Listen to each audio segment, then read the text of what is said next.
start talking about infinite limits. In other words, graphs that approach infinity. It's really that simple.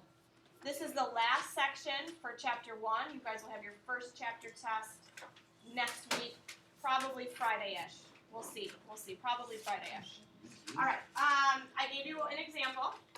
F of x is equal to 3 divided by x minus 2. Now, you guys are good enough at this now that you know that there's going to be an issue on the bottom of this thing because we have a fraction. Do you agree?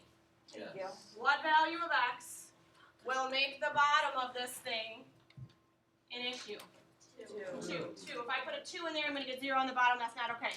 So that means to you guys that there's going to be an issue at 2. So when I drew the graph, and I just went, I went to my calculator, I typed it in, I got this, and I just happened to notice that this is what the graph is doing. Does anybody remember what this line is called? It's called an asymptote. We're going to talk more about asymptotes tomorrow. But for right now, you just have to have some recollection of what that means. It's a line that a graph gets closer to, but doesn't ever actually touch. Now, we know that I knew there was going to be one there, probably, or that there could be one there, because when I put a 2 in for x here, I have 2 minus 2, I get 0 on the bottom. So what I would like to talk to you guys today, we're going to take baby steps to get where we need to get.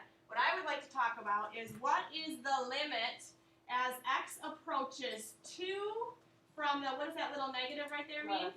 From the left. So I go to 2. Here's 2 right here. As I am heading in to this point from the left. So I'm heading in from the negative end. As I'm coming into the graph, where am I headed? I am headed down infinitely far. So if I'm headed down, I am headed in a negative infinity. That's it. So this is equal to negative infinity. Now, if I asked you, what is the limit as x approaches just 2, not 2 from the negative side, just 2, what would you tell me? D&E. It would be do not exist, because as I'm coming in from the left or coming in from the right, I'm headed in two different directions. Unbounded behavior in 2 different directions means does not exist. But if I'm asking you just from one end, you're going to say it's headed toward negative infinity. Headed down, it's negative infinity. Headed up, it's going to be positive infinity. So, here we are, another example.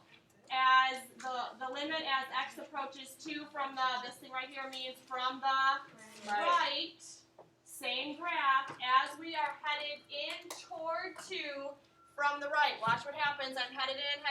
Where am I going? Infinity. Going nowhere. Yeah. Which really means I'm going somewhere, really far, far away. So where are we headed?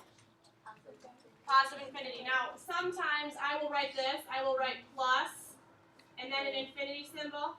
But if you do not put the plus there, you just have an infinity symbol, that is implied that you are talking about positive infinity, okay? Okay. So you put a negative in front, that means negative infinity. Nothing in front means positive infinity. All right, so if f of x increases or decreases without bound as x approaches c, it has an infinite limit.